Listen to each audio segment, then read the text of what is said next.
والصلاة والسلام على سيدنا محمد وعلى آله وأصحابه أجمعين. أما بعد فأعوذ بالله من الشيطان الرجيم. بسم الله الرحمن الرحيم. والسابقون الأولون من المهاجرين والأنصار والذين اتبعوهم بإحسان رضي الله عنهم ورضوا عنه. صدق الله العظيم. اللهم صل على سيدنا محمد النبي الأمي وعلى آله وأصحابه وسلم.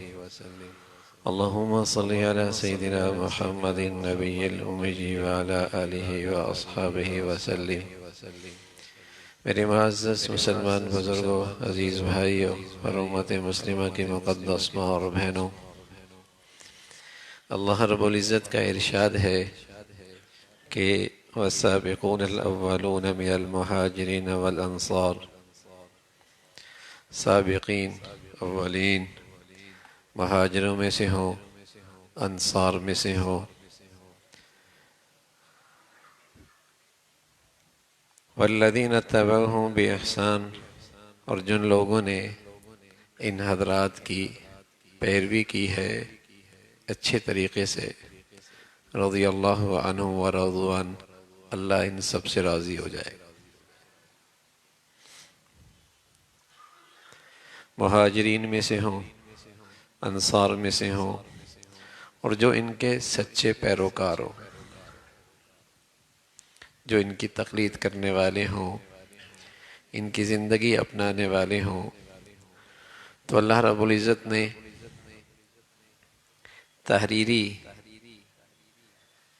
تحریری اعلان فرما دیا کہ میں ان سب سے راضی ہو گیا۔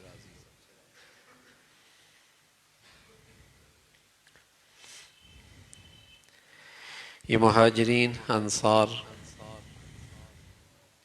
حضرات صحابہ ہیں،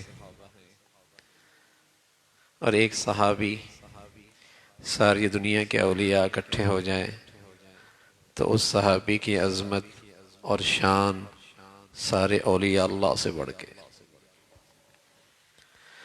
اور پھر یہ سارے صحابہ اکٹھے ہو جائیں، سبحان اللہ، حضرت صدیق اکبر جو ان کے امام ہیں، ان کا مرتبہ اور شان سب سے زیادہ ہے۔ پیارے رسول صلی اللہ علیہ وسلم فرمایا کرتے تھے، لو وزن ایمان ابی بکر ما سائر امہ لرجح ایمان ابی بکر۔ ایک پلڑے میں ساری دنیا کے ایمان والوں کا ایمان رکھ دو، اور دوسرے پلڑے میں اکیلے صدیق کا ایمان رکھ دو، تو صدیق کا ایمان سب پہ بھاری ہو جائے گا۔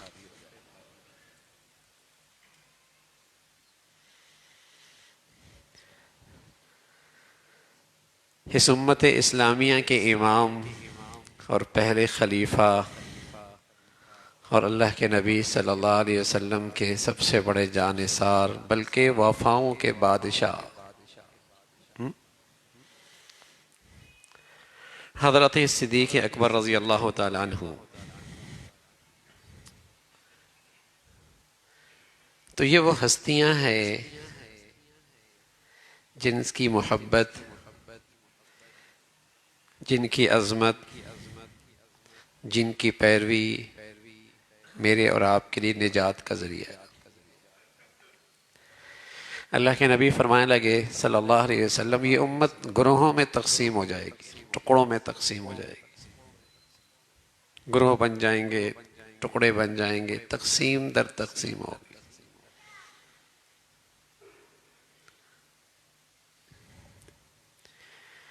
اس امت کو ذلت اور رسوائی کی طرف دھکیلنے کے لیے وہ تمام کردار ہیں جو اس امت کو تقسیم کرنے کے در پہ،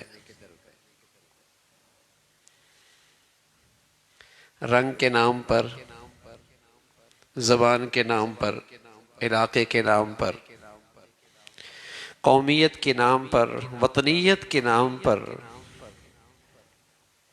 بدعات کے نام پر، خرافات کے نام پر، اس امت کو ذلت اور رسوائی کی طرف دھکیلنے میں وہ تمام کردار شامل ہیں جو اس امت کو تقسیم کرنے کے در پہ دشمن ہیں اس امت کے، جو ایک زبان والے کے دل میں دوسری زبان والے کی نفرت پیدا کر رہے، جو ایک علاقے والے دوسرے علاقے والوں کی نفرت پیدا کر رہے، یا مسلمانوں میں مذہبی تقسیم کر کے نفرتوں کا بیج بو رہے، نفرت میں ڈال رہے۔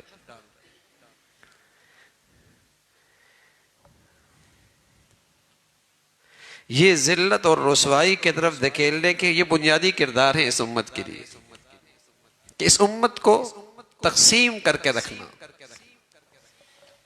اور بڑی بدقسمتی ہے کہ پھر انہیں اسلامی دنیا کے اندر پھلنے پھولنے کا موقع بھی مل جاتا ہے۔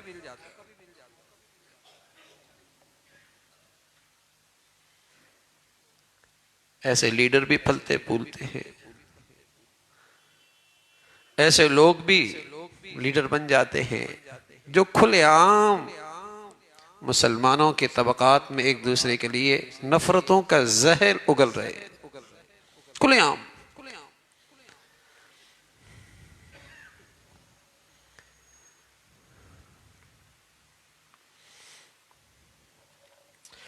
تو اللہ کے نبی صلی اللہ علیہ وسلم نے فرمایا کہ یہ مختلف گروہوں میں تقسیم ہو جائے گی، لیکن نجات صراط مستقیم پہ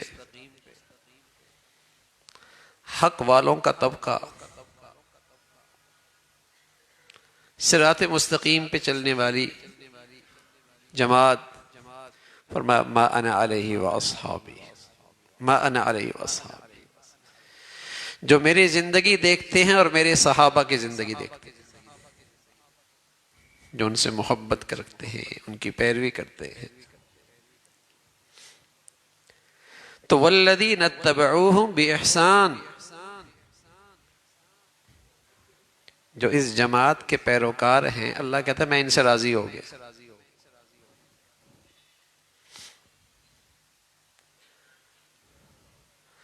جب ان کے سوانح کا تذکرہ چلے گا، ان کے محبت بھرے تذکرے چلیں گے، ان کی عظمت کی باتیں ہوں گی، تو پھر دلوں میں ان کا احترام بھی رہے گا اور ان کی زندگی کی تقلید بھی آسان رہے گی۔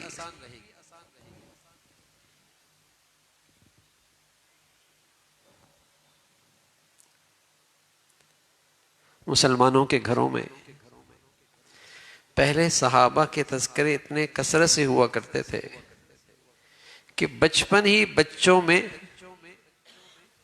ان بلند کرداروں کی زندگیاں ازبر ہو جایا کرتی تھی۔ ابو الحسن ندوی رحمۃ اللہ علیہ فرمانے لگے ہمارے گھر کی عورتیں اشعار کے انداز میں، عربی اشعار گھروں میں ایک حلقہ لگایا کرتی تھی، اور اس حلقے میں اشعار کے انداز میں صحابہ کے تذکرے ہوتے تھے۔ تو میں اچھلتے کودتے اپنی دادی، اپنی نانی، اپنے بڑوں کی گود میں اچھلتے کودتے مجھے سینکڑوں اشعار یاد ہو گئے تھے۔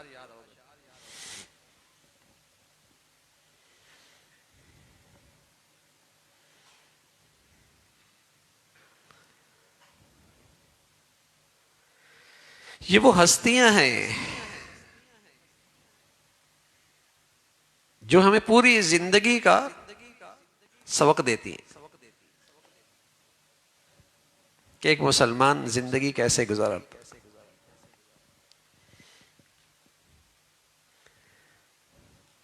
تو اس امت اسلامیہ کا جو سب سے بڑے امام ہیں اور پہلے خلیفہ ہیں ابو بکر رضی اللہ تعالیٰ عنہ، سبحان اللہ، ان کی زندگی تو اتنی نمایاں ہے کہ آپ علیہ الصلوۃ والسلام فرمایا کرتے تھے کہ جان اور مال سے جتنا احسان مجھ پر حضرت صدیق نے کیا ہے اتنا احسان کسی نے نہیں کیا،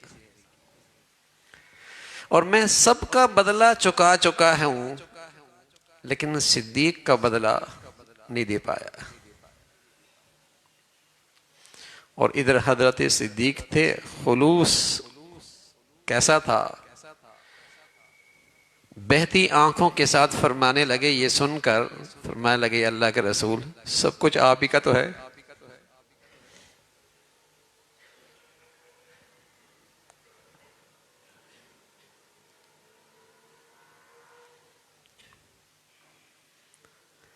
خرچ تو ایسا تھا دین کی خاطر کہ سب کچھ ہی خرچ کر ڈالا. ایک موقع پہ حضرت عمر فرمانے لگے رضی اللہ تعالیٰ عنہ، کچھ میری مالی حالت اچھی تھی اور میری چاہت تھی کبھی تو پہلے نمبر پہ آ جاؤں، کسی نیکی میں کبھی تو پہلے نمبر پہ آ جاؤں. تو آج سوچا کہ صدیق سے آگے نکلنے کا موقع اچھا ہے. اپنا ساری مالیت کا آدھا لے کے حضور علیہ الصلوۃ والسلام کی خدمت میں آیا. ادھر حضرت صدیق آئے ہیں، سارا گھر ہی سمیٹ کے لے آئے. اللہ کے نبی نے پوچھا کیا لایا؟ کہا یا رسول اللہ سب کچھ ہی لے کے آئے. ان کا گھر میں؟ کہا اللہ اور اللہ کے رسول. حضرت عمر فرمانے لگے بس میری بس ہو گئی، ان سے آگے نہیں نکل سکتی. حضرت عائشہ 14ویں کی رات تھی، آسمان پہ ستارے چمک رہے تھے اور بہت کثرت سے ستارے آنکھوں کے سامنے تھے. تو اللہ کے نبی صلی اللہ علیہ وسلم سے کہنے لگے یا رسول اللہ کسی کی اتنی بھی نیکیاں ہوں گی جتنے آسمان پہ ستارے ہیں. خیال یہ تھا کہ میرے ابا کا نام آئے گا. آپ نے فرمایا ہاں عمر کی نیکیاں آسمان کے ستاروں سے بھی زیادہ ہیں. کچھ خاموش سی ہو گئی. حضرت نے چہرہ دیکھ کر سمجھ گئے دل میں کیا چل رہا ہے. فرمانے لگے تم خیال کر رہے تمہارے ابا کا نام لوں گی، نام لوں گا. دیکھو دیکھو عمر کی ساری زندگی کی نیکیاں ایک طرف اور تیرے ابا کی وہ رات جو میرے ساتھ غور سور میں گزری ہے وہ ایک طرف.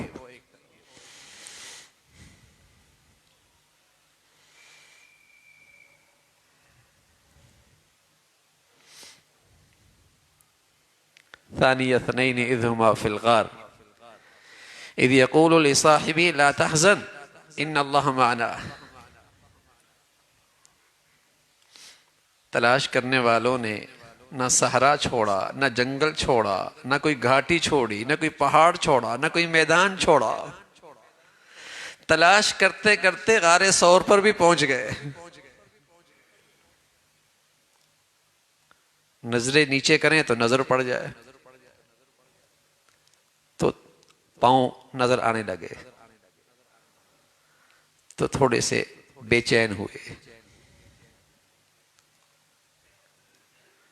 اور سبحان اللہ قرآن کے الفاظ بتا رہے ہیں لا تحزن کہا، لا تخف نہیں کہا.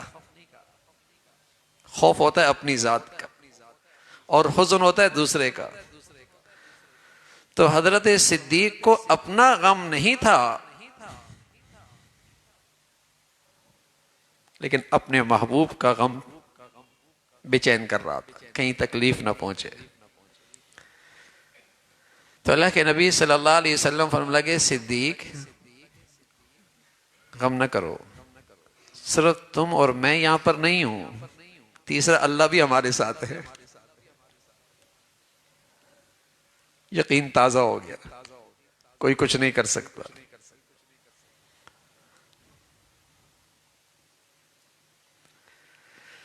اور یہ شان صرف اکیلے کی نہیں تھی، پورا خانوادہ صدیقی ہی اس خدمت میں لگا ہوا تھا اور سارے گھرانے نے ہی اس خطرات میں اپنے آپ کو جھونک دیا تھا. حضرت اسما تھیں، غار ثور میں کھانا لایا کرتی تھی. عبداللہ بیٹے تھے، دن بھر میں مکہ میں کیا چل رہا ہے خبر لے کے آیا کرتے تھے. عامر بن فہیرہ خادم تھے، بکریاں چراتے ہوئے آتے کہ چلنے والوں کے قدموں کے نشان بھی مٹ جائے، دودھ کی ضرورت بھی پوری ہو جائے۔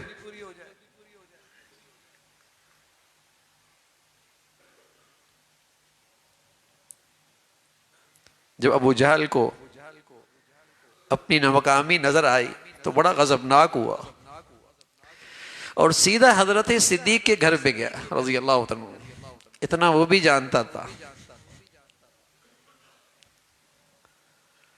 تو بیٹی اسما سے پوچھا ابا کہاں ہیں؟ خاموش۔ پھر پوچھا کہاں ہیں؟ تو زور سے چہرے پہ تماچا مارا، گر گئی۔ بتایا نہیں، بتایا نہیں۔ تو یہ پورا خانوادہ ہی ایسا تھا۔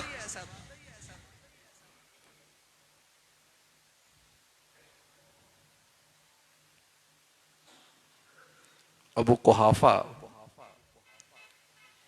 نام تھا عثمان، حضرت صدیق اکبر کے والد تھے۔ جب گھر میں کچھ نہیں تھا، ابا ساتھ چلے گئے، بیٹیاں گھر میں ہیں، بینائی نہیں تھی، تو کہنے لگے کچھ ابا نے تمہارے لیے چھوڑا بھی ہے۔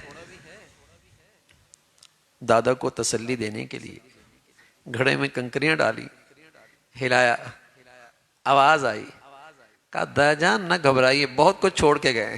سبحان اللہ۔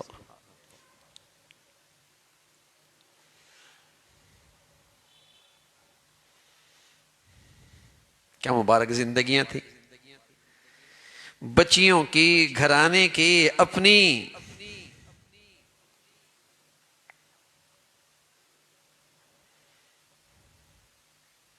سب کچھ ہی لٹا دیا، مال جان۔ جب بھی کوئی آپ پہ حملہ آور ہوتا، آپ آگے بڑھ کے ڈھال بن جایا کرتے۔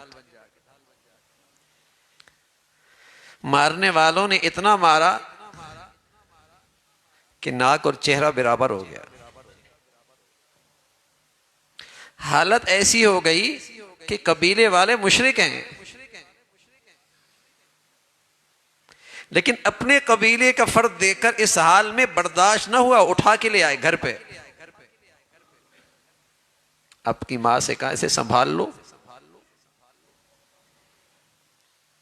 رات گئے، جب کوئی ہوش آیا تو سب سے پہلے جو زبان سے الفاظ نکلے، بتائیے محمد رسول اللہ کیا حال ہے؟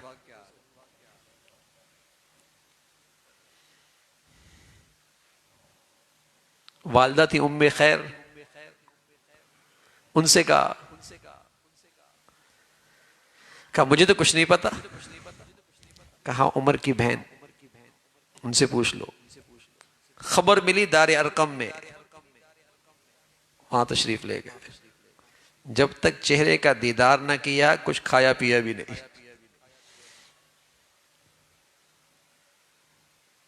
محبت کا انہوں نے حق ادا کیا ہے۔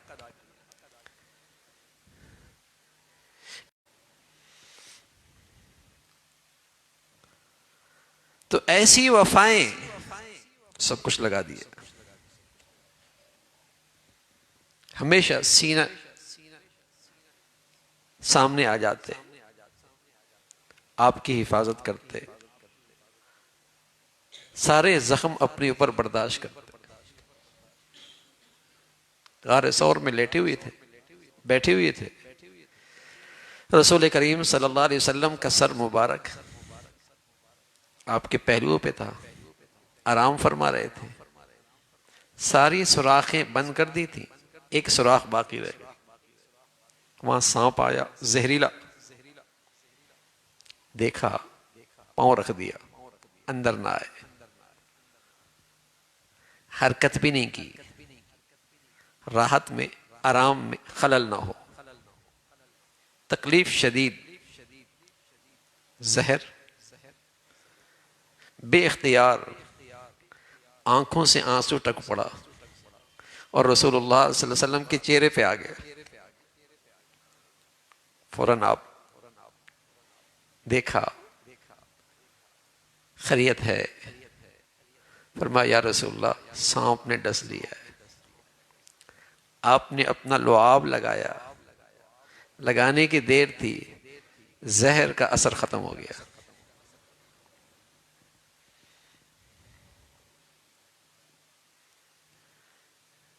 کچھ خوش نصیب لوگوں کو آپ دکھایا ہوگا اللہ نے مدینہ منورہ، پھر غار ثور، مکہ مکرمہ، غار ثور پہ. اس پہ چڑھنا بھی آسان نہیں، لیکن آدمی کے اندر عشق و محبت عجیب طاقت بھر دیتی ہے. آپ کندھے پہ اٹھا کے اپنے محبوب کو وہاں تک لے گئے.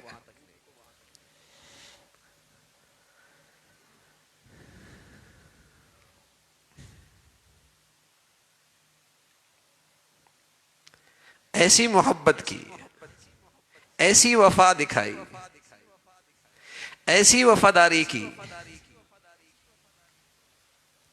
اللہ کے نبی صلی اللہ علیہ وسلم کا بھی اس کا بڑا لحاظ تھا، بڑا لحاظ تھا. ایک مرتبہ جو حضرت عمر کے ساتھ کوئی بات کہہ بیٹھے، حضرت عمر ناراض سے ہو گئے، معافی مانگنے کے لیے اصرار کرنے لگے. حضرت عمر خاموش ہو گئے، پھر اصرار کیا، پھر بھی معافی نہیں ہوئی. حضرت عمر چل دیے، گھر پہنچے، کواڑ بند کر دیا، اور حضرت صدیق سیدھے حضور علیہ الصلوۃ والسلام کے صحبت میں کہ یا رسول اللہ مجھ سے کچھ ایسی بات ہو گئی ہے، عمر ناراض ہو گئے ہیں، معاف بھی نہیں کر رہے. اندر گئے، ٹھنڈے ہوئے. حضرت عمر کو خیال آیا صدیق ناراض ہو جائیں گے، اللہ کے رسول ناراض ہو جائیں گے، اللہ کے رسول ناراض ہو جائیں گے تو اللہ ناراض ہو جائیں گے، عمر کا ٹھکانہ کیا ہوگا. دوڑتی ہوئی حضرت صدیق کے گھر پہ آئے. وہاں گھر میں کوئی نہیں، سمجھ گئے حضور کی صحبت میں ہوں گے. وہاں پہنچے، جیسے ہی عمر اندر داخل ہوئے، اللہ کے نبی کے چہرے کی نظر پڑی تو چہرے کا رنگ بدل. سمجھ گئے، یہ انداز سمجھ گئے صدیق اکبر کہ آپ سخت ناراض ہیں. تو دو زانو ہو کر بیٹھ گئے اور فوراً کہنے لگے اللہ کے رسول غلطی میری ہے، زیادتی میری طرف سے ہے، عمر کا قصور نہیں ہے. سبحان اللہ. ادھر اللہ کے نبی صلی اللہ علیہ وسلم فرمانے لگے لوگو تم مجھے اپنے اس صدیق سے کیا اس ساتھی سے دور کرنا چاہتے ہو؟ یہ تو وہ ہیں جب سب میرا انکار کر رہے تھے یہ میری تصدیق کر رہے تھے. جب کوئی میرے ساتھ نہیں تھا یہ سب کچھ میرے اوپر خرچ کر رہے تھے. آپ کو بھی بڑا لحاظ تھا.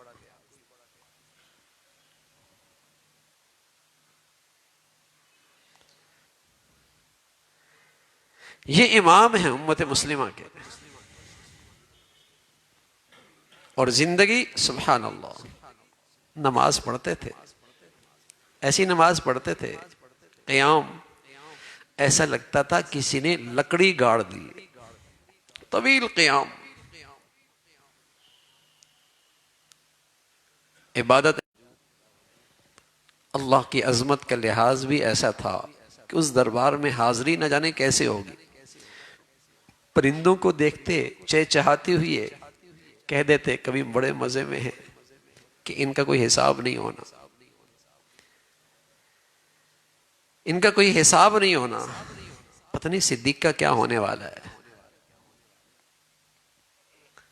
عبادت ایسی اور اللہ کی عظمت دلوں میں ایسی تھی.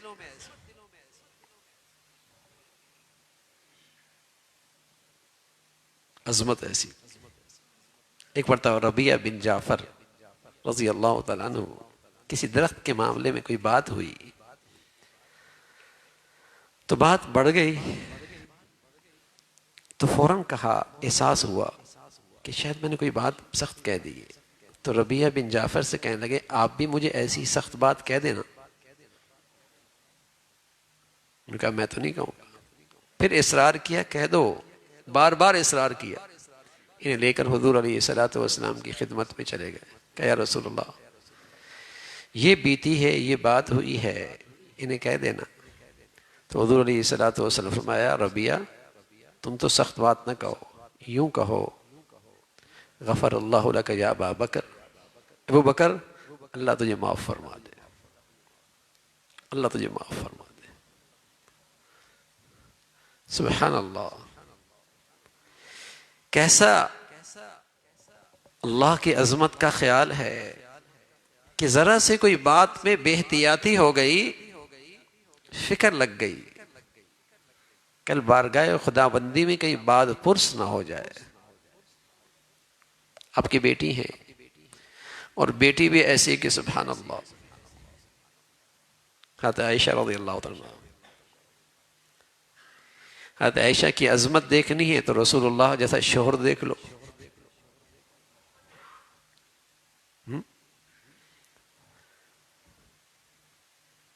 تو ایسی بیٹی ہے۔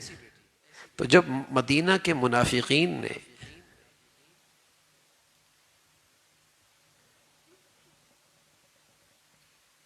اللہ کے نبی کے اس حرم پہ تہمت لگائی اور پروپیگنڈا کیا، سادہ تھی، فرمانے لگی مجھے تو پتہ ہی نہیں تھا مدینہ میں کیا چل رہا ہے، پتہ ہی نہیں تھا۔ میں ایک دن قضاء حاجت کے لیے باہر نکلی تو میرے ساتھ ام مستح تھی،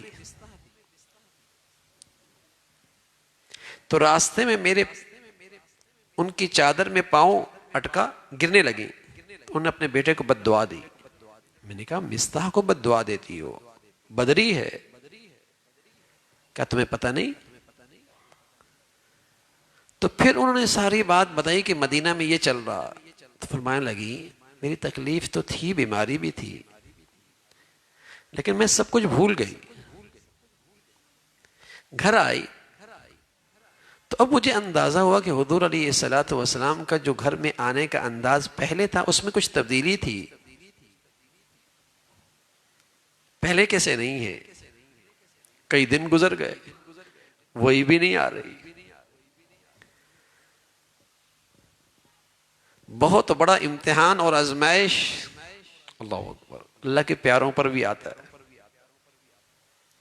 لیکن اللہ کے پیاروں پہ جب آتی ہے آزمائش اور وہ اللہ کے اور قریب ہو جاتے ہیں تو اللہ اس کا انعام ایسا دیتا ہے سبحان اللہ، جو اس آزمائش اور اس صبر کے بجائے کسی اور عمل سے مل بھی نہیں سکتا، ایسا انعام ملتا ہے۔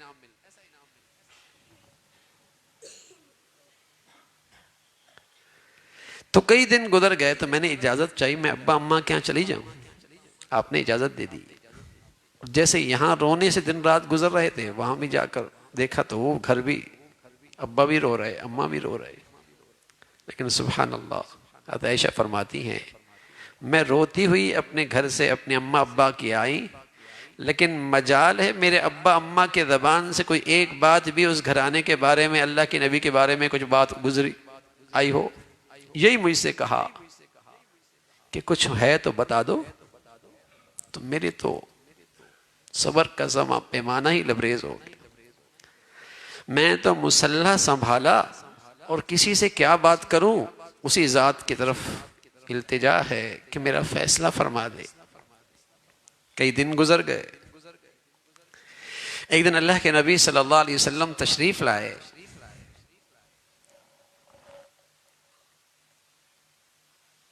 تو والدہ کے پاس، والدہ بھی بیٹھ گئی، والد بھی بیٹھ گئے۔ تھوڑی دیر کے بعد ایسا لگا جیسے زمین و آسمان کا رابطہ قائم ہو گیا، وحی کا سلسلہ شروع ہو گیا۔ آپ کی پیشانی پہ چھوٹے چھوٹے پیشانی کے قطرے یہ آثار ہوتے تھے کہ وحی آ رہی ہے۔ اب گھر والے تو سبھی ایک فکر میں ہیں کہ نہ جانے اب کیا فیصلہ آتا ہے، لیکن میں مطمئن تھی، میں مطمئن تھی۔ جیسے ہی وحی کا سلسلہ ختم ہوا تو اللہ کے نبی صلی اللہ علیہ وسلم فرمانے لگے عائشہ خوش ہو جاؤ، اللہ نے تمہاری برات کا اعلان کر دیا۔ فرمانے لگی میرے اماں مجھ سے کہنے لگی کہ اپنے اللہ کے نبی کا شکر ادا کرو. تو میں ناز میں آ کر، ناز کہتے ہیں دل میں تو محبت ہے لیکن انداز اختیار کیا کہ میں اس ذات کا شکر ادا کروں گی جس نے میرا فیصلہ کیا ہے.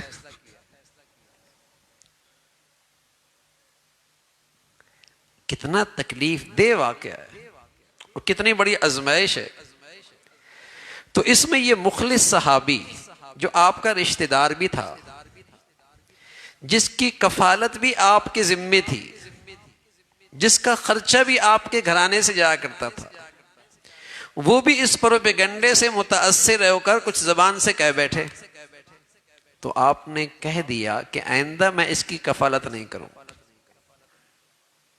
تو قرآن کی آیت آ گئی، وَلَا يَأْتَلِ أُولِي الْفَضْلِ مِنْكُمْ وَالسَّعَةِ أَنْ يُؤْتُوا أُولِي الْقُرْبَى وَالْمَسَاكِينَ وَالْمُهَاجِرِينَ فِي سَبِيلِ اللَّهِ وَلْيَعْفُوا وَلْيَصْفَحُوا أَلَا تُحِبُّونَ أَنْ يَغْفِرَ اللَّهُ لَكُمْ؟ کیا تم یہ پسند نہیں کرتے کہ اللہ تمہیں معاف فرما دے؟ سبحان اللہ.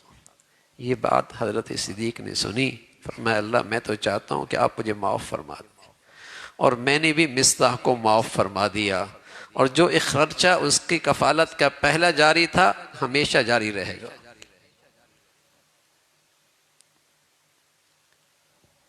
یہ زندگی نمونہ ہے ہمارے لیے. ہم بس اوقات چھوٹی چھوٹی بات دل پہ ایسے لے جاتے ہیں کہ زندگی مر جاتے ہیں، ایک دوسرے کو معاف نہیں کرتے، دل صاف نہیں کرتے. یہ کتنی بڑی آزمائش، کتنا بڑا امتحان، کتنا بڑا درد اور دکھ.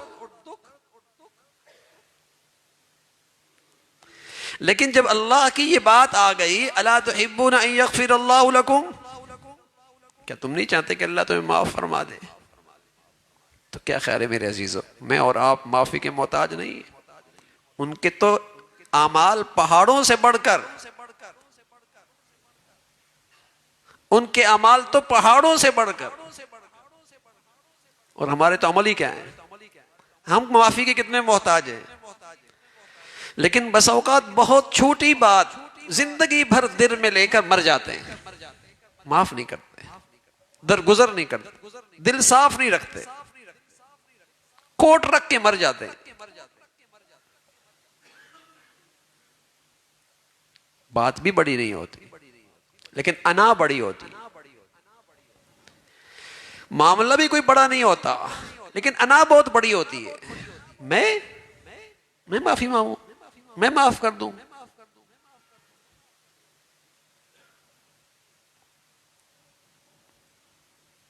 زندگی ایسی گزر جاتی ہے. وہاں تو اعمال، میں عرض کر رہا ہوں میرے عزیزوں، پہاڑوں جیسے. دن میں روزے رکھتے، رات میں قیام ہوتا تھا، سارا مال دین کی اشاعت حفاظت کے لیے خرچ کیا، عزت قربان کی، جان لگا دی، گھرانہ پورا قربان کر دیا اللہ کے دین کے لیے. پھر بھی محتاجی کیسی؟ اللہ میں نے معاف کر دیا تو مجھے معاف کر دے. سبحان اللہ.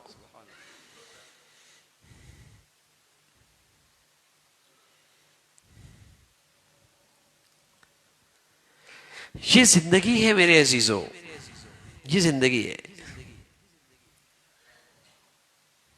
کتنی بڑی دکھ کی بات تھی، لیکن اللہ کی خاطر معاف کر دینا اور اللہ سے اس کا انعام لینا. انعام ملے گا نا، تم جلدی معاف کر دو گے، اللہ تمہیں جلدی معاف فرما دے گا. تم درگزر کرو گے، اللہ تم سے درگزر کریں گے.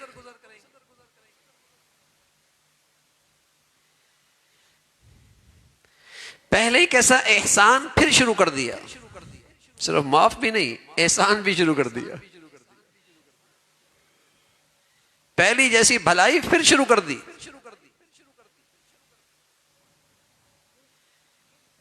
یہ زندگیاں ہیں جو نجات کا راستہ ہے. اور ایسی احتیاط تھی، سبحان اللہ، ایسی احتیاط تھی. غلام تھا، آپ کا غلام تھا. ایک دن کچھ کھانے کے لیے لے کے آیا، آپ نے بھوک لگی ہوئی تھی، کئی دنوں سے فاقہ تھا، لے لیا. غلام کہنے لگا آج پوچھا نہیں تھی، کچھ نہیں تھی، دھوکہ دیا کرتا تھا.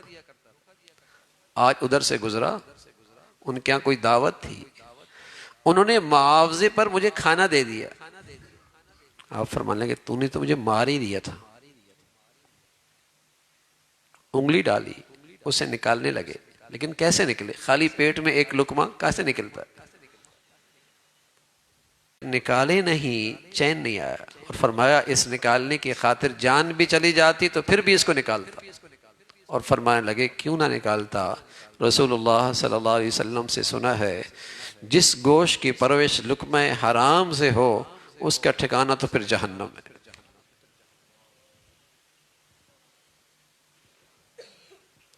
حرام کیسے کھاؤں؟ حرام کیسے کھاؤں؟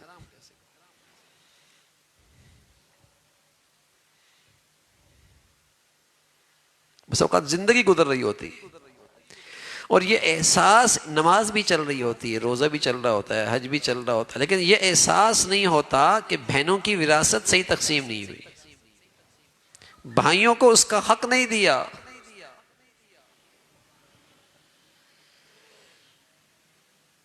جو میں کاروبار کر رہا ہوں جس کا حق ہے اسے پورا نہیں دے رہا. زندگی گزر رہی ہوتی ہے، احساس بھی نہیں ہوتا کہ میری آمدنی میں، میری مالیت میں، میرے گھر میں کوئی حرام تو نہیں آ رہا. ایک لقمہ بھی برداشت نہیں، اور وہ بھی بھول سے کھایا تھا، انجانے میں کھایا تھا. زندگی گزر رہی ہوتی ہے.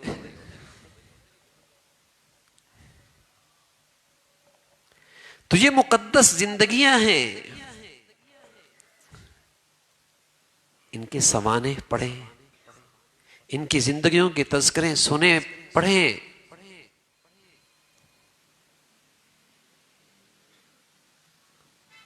محبت بڑھے گی، عظمت دلوں میں آئے گی، اتباع آسان ہو جائے گا، اور پھر اللہ کی طرف سے خوشخبری ملے گی میں تم سے راضی ہو گیا.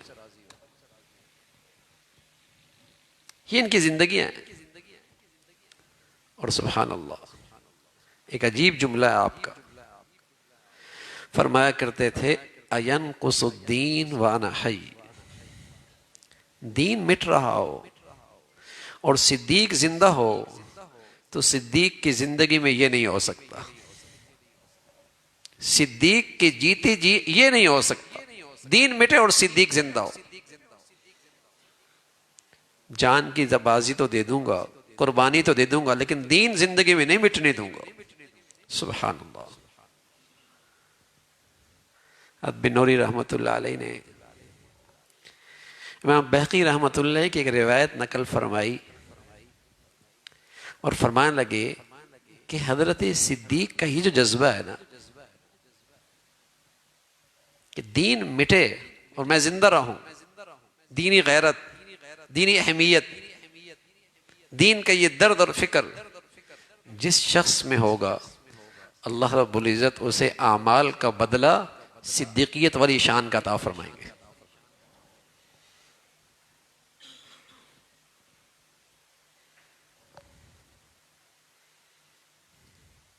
اس شان کا عطا فرمائیں گے.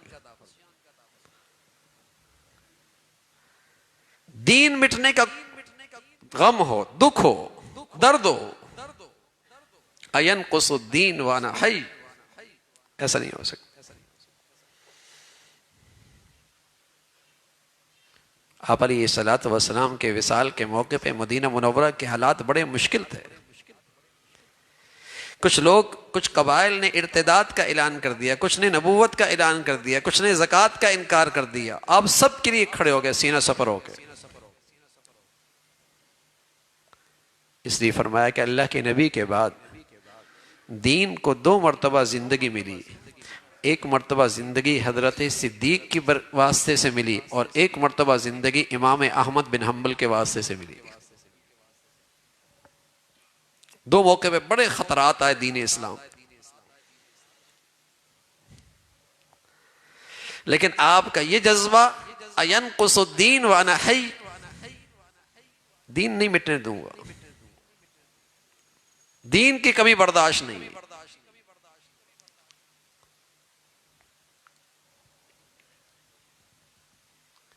یہ صدیقیت کا جذبہ ہے، اس کا کوئی تھوڑا حصہ اللہ میں بھی نصیب فرما دے۔ بس اوقات اب تو سر کی آنکھوں کے نیچے کھلی اللہ کی نافرمانی ہوتی ہے، لیکن ماں باپ کے ماتھے پہ نہ بل آتا ہے نہ کان پہ جو رینگتی ہے کہ اولاد کیا کر رہی ہے، بیٹی کس لباس اور پوشاک میں ہے، کیسی کھلی اللہ کی نافرمانیاں ہیں، خوشیوں میں، تقریبات میں، شادیوں میں، ماتھے پہ بل ہی نہیں، جو ہی نہیں رینگتی، غیرت نہیں اللہ کی خاطر۔ ہاں اس کی شان میں کوئی بے ادبی کر دے، گستاخی کر دے، سیخ پا ہو جاتا ہے، بائیکاٹ کر دیتا ہے، لیکن اللہ کی نافرمانی ہے، کوئی غم نہیں ہے، کوئی تکلیف نہیں ہے۔ تو اللہ رب العزت ہمیں ان بزرگوں کے نقش قدم پہ چلنا ہم سب کے لیے آسان فرمائے۔ اللہ ہمیں بھی دین کا ایسا غم اور ایسا درد نصیب فرما، جو کچھ کہا سنا اللہ عمل کی توفیق نصیب فرمائے۔ وآخر دعوانا الحمدللہ رب العالمین۔ اگلے اتوار کو اجتماع ہے، تو انشاءاللہ آپ حضرات بھی یقیناً اجتماع میں تشریف لے جائیں گے، تو اجتماع کی وجہ سے اتوار کا بیان نہیں ہوگا، انشاءاللہ اس سے اگلے اتوار میں انشاءاللہ بیان ہوگا۔ اللہم لک الحمد کلو ولک الشکر کلو، اللہم لک الحمد کلو ولک الشکر کلو، اللہم اعنا علی ذکرک و شکرک و حسن عبادتک، اللہم اعنا علی ذکرک و شکرک و حسن عبادتک، سبحان اللہ و بحمدہ سبحان اللہ العظیم، عدد خلقہ و زنۃ عرشہ و رضا نفسہ و مداد کلماتہ، اللہم لا نحصی ثناء علیک انت کما اثنیت علی نفسک، اللہم اعنا علی ذکرک و شکرک و حسن عبادتک۔ یا ارحم الراحمین، جو کچھ کہا سنا عمل کی توفیق نصیب فرما، ایمان والی، سکون والی، چین والی، راحت والی زندگی نصیب فرما، اپنی پسند کا جینا نصیب فرما، کلمے والی موت نصیب فرما۔ یا ارحم الراحمین، اپنے فضل سے، اپنے کرم سے پورے دین پہ چلنا آسان فرما، اپنی زندگیاں، اپنے گھرانے، اپنی خوشیاں گناہوں کی نحوستوں سے پاک رکھنے کی ہمت اور توفیق نصیب فرما، پرہیزگاری کی زندگی نصیب فرما، نیکی اور تقوی کی زندگی عطا فرما، افعال و اعمال کی ہم سب کی اصلاح فرما، ہمارا ظاہر باطن سبھی کو اپنے پسند کا فرما۔ یا ارحم الراحمین، تمام حاضرین حاضرات، سامعین سامعات کی تمام جائز حاجات کو پورا فرما، مشکلات کو آسان فرما، پریشانیوں کو ختم فرما، پورے دین پہ چلنا آسان فرما، حادثات سانحات سے محفوظ فرما، حلال نصیب فرما، برکت والا عطا فرما، اپنے فضل سے، بری زندگی سے، بری موت سے، برے لوگوں سے، بری صحبت سے، برے حالات سے محفوظ فرما، نیکوں کی صحبت نصیب فرما، نیکوں سے محبت نصیب فرما، نیکی کی زندگی عطا فرما، ہمیں اپنے بچے بچیوں کی تعلیم، تربیت، زندگی کے صحیح فیصلے کرنے کی توفیق نصیب فرما، ہماری اولادوں کو نیک اور صالح فرما، اپنا بھی والدین کا فرما بردار بنا، اولادوں کی آزمائشوں سے، نافرمانیوں سے محفوظ فرما۔ مولا کریم ساری امت مسلمہ کے حال پر رحم فرما، مسلمانوں کو ایمان اسلام پر باہمی اتفاق نصیب فرما، رنگ نسل وطن علاقے نفرتوں کی جتنی شکلیں ہیں مسلمانوں کو ان فتنوں سے محفوظ فرما، جو ظالم، جو بد نصیب مسلمانوں میں اور مسلمانوں کے طبقات میں اور مسلمانوں کی زبانوں اور رنگوں میں نفرتوں کا بیج بول رہے اور نفرت گھول رہے، نفرتوں کا زہر ڈال رہے، مسلمانوں کو ان کے شر سے محفوظ فرما۔ ان کی قسمت میں ہدایت نہیں تو مولا کریم مسلمانوں کو، وطن عزیز کو ان ظالموں سے نجات نصیب فرما، ان شریروں سے محفوظ فرما۔ اے مولا کریم ساری امت مسلمہ کے حال پر رحم فرما، اہل اسلام کو نیک صالح قیادت نصیب فرما، دنیا بھر کے مظلوم مسلمانوں کی مدد اور نصرت فرما، دین کی خدمت کی جتنی شکلیں تیرے ہاں مقبول ہیں سبھی کی حفاظت فرما، کام کرنے والوں کی مدد اور نصرت فرما، ہمارے ملک پہ رحم فرما، اسے امن اور سلامتی کا گہوارہ بنا، یہاں ایمان ہدایت کی فضاؤں کو عام فرما، یا نیکی کی اور خیر کی اور تعمیر کی جتنی قوتیں ہیں انہیں غلبہ نصیب فرما، شر کی اور برائی کی اور تخریب کی جتنی طاقتیں ہیں انہیں نیست و نابود فرما۔ یا ارحم الراحمین ہمارے ملک پہ رحم فرما، ہمارے ملک پہ رحم فرما، ہمارے شہر پہ رحم فرما، ہم سب کے حال پہ رحم فرما۔ ربنا تقبل منا انك انت السميع العليم وتب علينا انك انت التواب الرحيم، وصلى الله على سيدنا محمد وعلى آله واصحابه اجمعين برحمتك يا رب۔